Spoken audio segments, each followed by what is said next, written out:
Vous écoutez un balado portant sur la validité des évaluations à distance. Cet épisode porte sur l'évaluation du processus.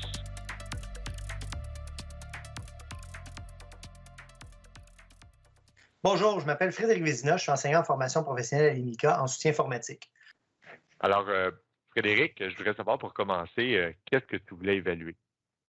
Donc, on a un projet en programmation qui est sur plusieurs semaines où les élèves rencontrent un client, discutent des besoins, font aussi une soumission, tout ça. Et je voulais évaluer, dans le fond, le processus à travers, en plus du produit, le processus à travers lequel les élèves ont cheminé. OK, donc en sanction, l'élève doit rendre un code de programmation.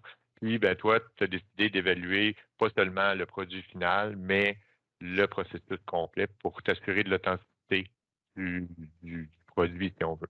C'est ça. Parfait. Puis, ben, pour faire ça, qu'est-ce que tu as utilisé comme outil? Donc, j'ai demandé à mes élèves de faire un post-mortem. C'était choisir au moins 3 questions parmi une série, au moins 100 mots par question. Parlez-moi d'un problème qui vous a surpris, que vous avez eu de la difficulté à localiser ou à régler, une méthode de test qui vous a aidé, ce qui pourrait servir à nouveau, ce que vous avez le plus aimé faire, ce que vous avez dû faire autrement. Puis un message technique sur comment ça fonctionne, qu'est-ce qui reste à faire, c'est des choses pas finies, des suggestions. Suite à ça, j'ai rencontré les élèves individuellement en visioconférence avec Zoom, avec enregistrement. Et je leur ai posé des questions sur ce qu'ils avaient écrit dans le post-mortem. Donc, ça, tu as dit ça, parle-moi de comment ça s'est déroulé, explique-moi c'était quoi exactement. OK, donc c'est pas seulement de faire un travail, mais tu as amené l'élève à expliciter. Ça ressemble un petit peu à l'entrevue d'explicitation, sauf que dans ton cas, tu es en processus et dans le fond, tu validais les écrits de l'élève carrément sur comment il s'y est pris pour effectuer les actions. C'est ça, je validais que le post-mortem correspondait à des expériences que l'élève avait vraiment vécues plutôt que son cousin lui avait suggéré d'écrire. OK, ça c'est intéressant. Puis, tu as trouvé des avantages, puis même à la limite des inconvénients, euh, spécialement ce qui a trait à la validité des évaluations.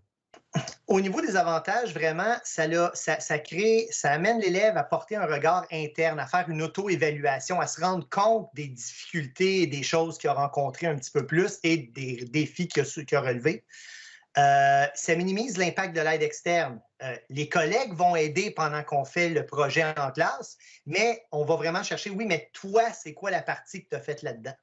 Mais Puis, ça évite. je m'excuse, j'imagine que c'est normal dans ton métier, la collaboration, c'est quelque chose qui fait Absolument, partie absolument. inhérente, sauf que toi, tu voulais valider un peu, ce que l'élève était vraiment capable de faire lui-même, c'est ça?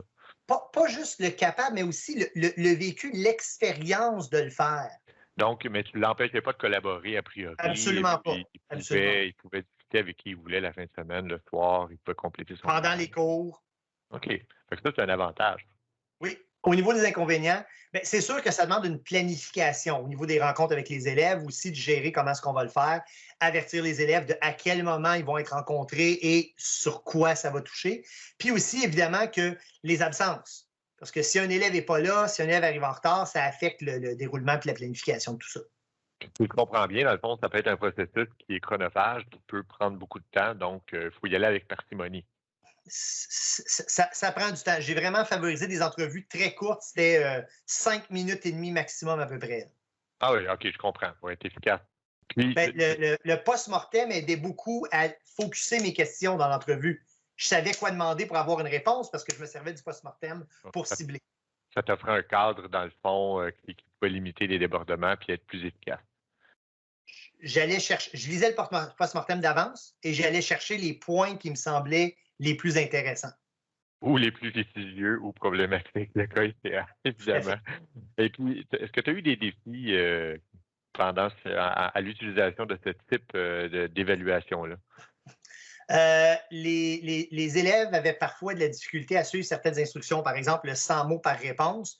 Certains élèves disent ben, j'ai beaucoup de mots au total. Oui, mais c'est pas les 20 premiers mots de la réponse qui m'intéressent, c'est les 20 derniers parce qu'on va chercher un contexte plus approfondi. Donc, c'est un défi dans la perception des instructions de l'élève par rapport à la préparation de l'entrevue ou de l'élément de validation. OK? Oui, c'est ça. Puis aussi, par exemple, j'ai eu un élève qui a eu un bris d'ordinateur la dernière semaine. Bien, il a perdu son projet, il n'a pas pu faire l'entrevue, il n'a pas pu envoyer son post-mortem. Donc, ça dégringole beaucoup, là. Alors, on parle ici d'un inconvénient général à la formation à distance, c'est le contexte à distance de l'élève, tout l'accès à son matériel, l'accès Internet, évidemment, en temps réel, mais aussi, dans ton cas, je sais que l'école prête des ordinateurs pour que les élèves puissent effectuer leur scolarité à distance, si on veut. Là. Ils sont en informatique. Maintenant, oui, mais à cette époque-là, c'était encore vraiment là, dans les premiers investissements. On était au balbutiement, on était à la mise en place de cette offre de service-là, je comprends. Écoute, Frédéric, je te remercie beaucoup de ton temps, de nous avoir parlé de l'évaluation du processus qui sert ultimement à s'assurer de la validité des évaluations. Merci.